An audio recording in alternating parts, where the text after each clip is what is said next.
Patience will I show to those who rejoiced in my pain. I will not shake or tremble with the vicissitudes of time.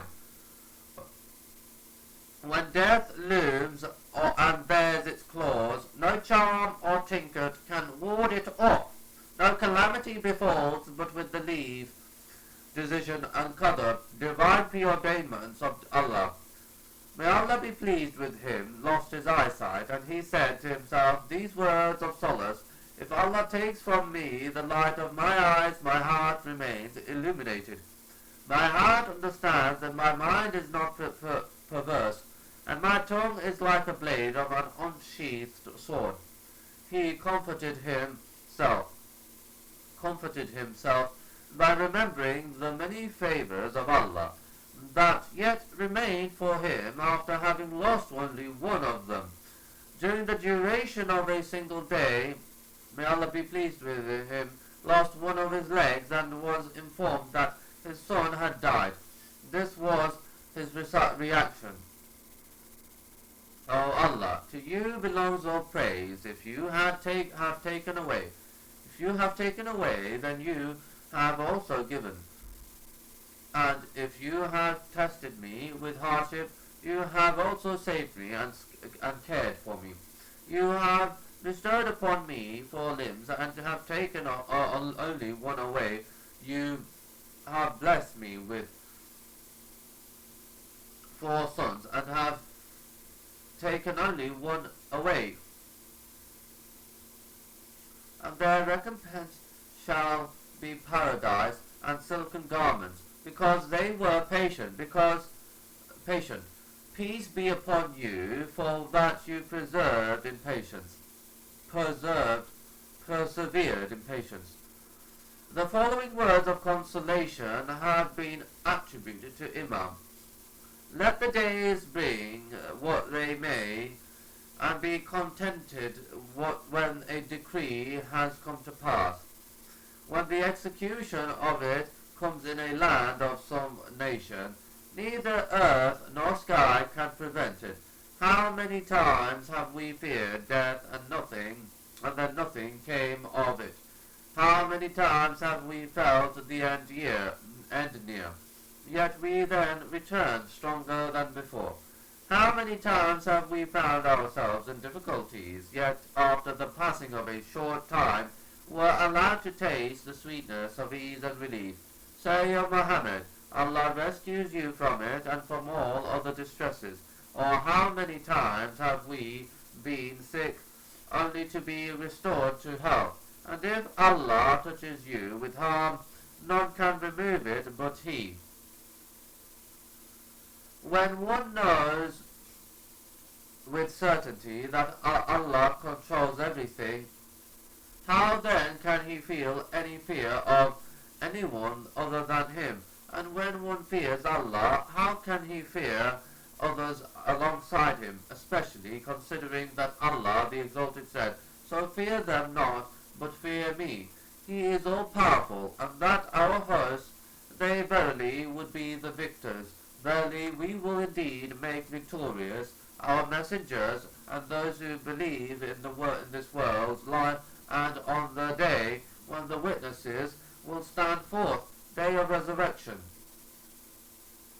Said that with the phrase, there is neither might nor power except with Allah. Heavy things are carried, obstacles are overcome, and honor is achieved. So remember this phrase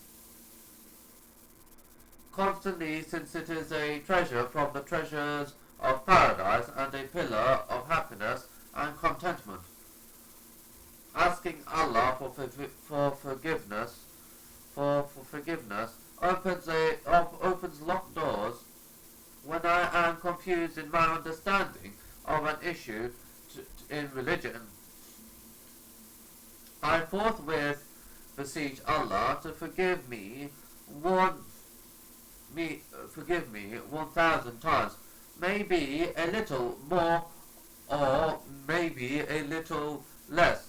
Then Allah opens what was closed for me, and I come to understand. I said to them, Ask forgiveness from your Lord. Verily, he is oft forgiving. He will send rain to you in abundance. One way of finding inner peace is to constantly seek forgiveness from Allah. Even a sin can be a blessing if it causes the believer to turn to his Lord in repentance. The following is related. Allah does not make a decree for his slave except that it is better for him. In regards to this hadith, we asked even the sin. He replied, yes, if it is followed by repentance, regret, asking for forgiveness, and a sincere feeling of remorse for having transgressed. If they hypocrites, when they had been unjust to themselves, had come to you, Muhammad had begged Allah's forgiveness, and the Messenger had begged forgiveness for them, indeed they would have found Allah all forgiving, most merciful. And so are the days, good or not, and not so good. We give to men by turns. The day they see it, it will be as if they had not tarried in this world except an afternoon or a morning. I always feel wonder when reflecting on some famous historical figures. Even though they faced hardships, it seems as if